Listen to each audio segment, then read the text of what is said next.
Hello hello, j'espère que vous allez bien. Donc une petite vidéo très rapide pour vous présenter la 457. J'ai corrigé quelques bugs, il y en a un autre gros qui est arrivé, j'espère qu'il ne nous empêchera pas de l'utiliser. On verra ça ce soir après les tests. Et sinon, les deux nouveautés, ce sont donc les dés. Donc j'ai revisité l'interface pour permettre des combinaisons différentes de textures de dés et la gestion des loupiottes sur les personnages. Donc c'est parti. Alors pour ça, j'ai préparé une petite scénette comme d'habitude. Enfin, préparer, c'est un bien grand mot. Ça s'est fait en 3 clics. Un petit donjon procédural. Vous connaissez la mécanique. On verra tout à l'heure comment les persos se comportent dedans. Et puis, j'ai mis un mur avec deux personnages pour vous montrer comment on gère les lampes. Voilà, alors tout d'abord, rapidement les dés. Alors je suis dans quel état ici? 1. Voilà, on va repasser en défaut. Donc la mécanique de défaut du jeu, quand je jette des dés, ce sont les textures par défaut. Ça, c'est ce qu'on avait dans les toutes premières versions du jeu. Les versions qui ont succédé jusqu'à la précédente version, on était dans cette configuration-là, c'est-à-dire qu'on avait droit à deux textures et qu'on pouvait faire une alternance de dés blancs et de dés noirs, par exemple. Vous voyez ici, je lance successivement un dé blanc, un dé noir. Voilà. Ce que j'ai rajouté maintenant, c'est la possibilité de mettre autant de textures qu'on veut, en réalité jusqu'à 100, qui est la limite de maximum de dés autorisés par joueur dans le jeu. Donc là typiquement, si je veux par exemple faire 2 dés blancs suivis de 3 dés transparents, eh bien il suffit de le demander comme ça.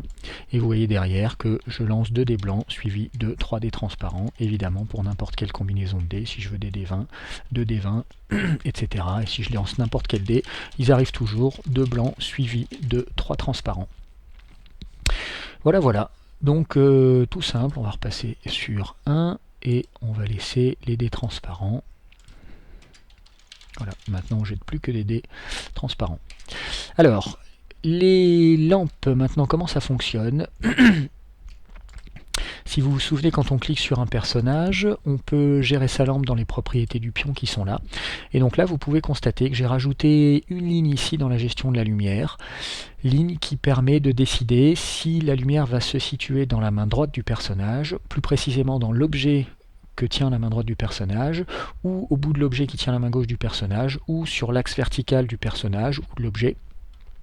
L'axe vertical, c'était la situation qu'on avait avant dans les versions précédentes. Donc qu'est-ce que ça donne maintenant? Alors peut-être pour vous faire voir les lumières, je vais repasser de nuit. Voilà, donc vous voyez qu'ici, chaque personnage tient une torche dans la main gauche et dans la main droite respectivement.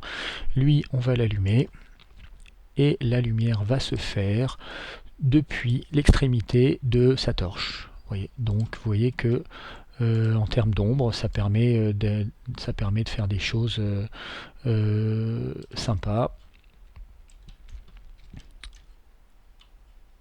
Voilà. Même chose pour lui, sauf que lui, sa torche, elle est dans la main droite. Et donc voilà, l'ombre portée.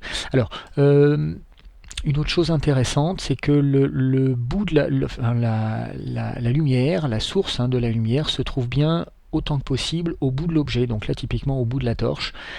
Et pour vous faire voir ça, je vais par exemple augmenter l'échelle, alors pas du pistolet mais de la torche, l'échelle de la torche. Si je la passe à 2, regardez bien son ombre ici, quand je vais appuyer sur entrée, voyez, l'ombre est devenue beaucoup plus petite, la torche est devenue beaucoup plus grosse puisque j'ai multiplié son échelle par 2, et vous voyez par contre que l'ombre portée est bien calculée en fonction de l'extrémité de la torche. Donc voilà, ça permet de gérer les ombres et les lumières de façon un peu plus cinématographique ou dramatique, en tout cas plus graphique. Voilà.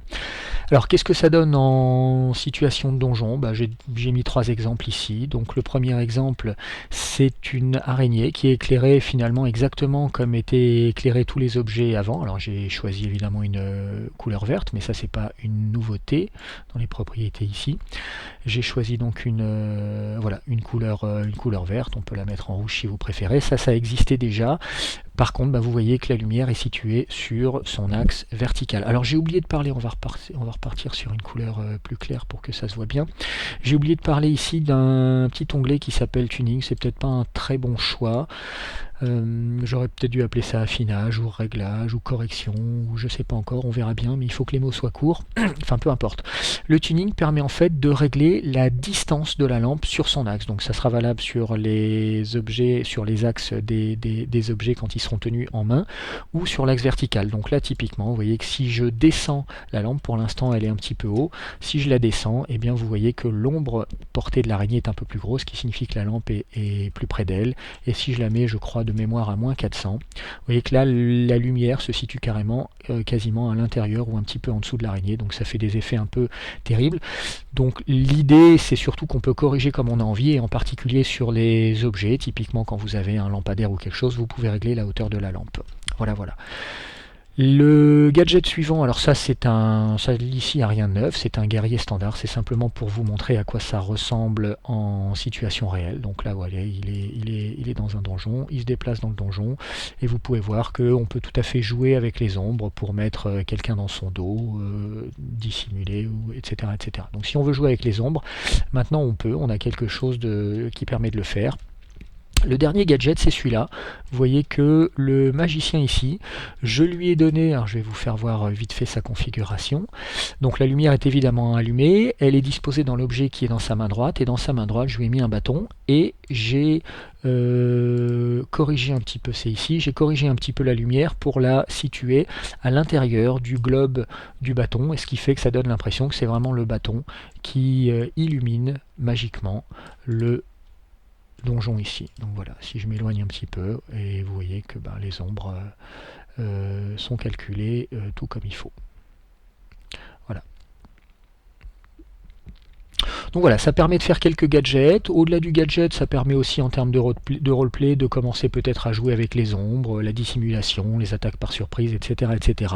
L'idée, c'est quand un personnage tient une torche ou une lumière, eh ben, il éclaire pas à 360 degrés partout autour de lui. Il y a toujours des zones qui ne sont pas visibles et qui restent dans le noir. Donc voilà, au-delà du gadget, ça peut avoir une utilité si on décide de le jouer. Voilà, voilà, et ben je m'arrête ici et je vous souhaite une très bonne après-midi et puis à ce soir pour tester ça et demain peut-être pour y jouer. Salut, salut!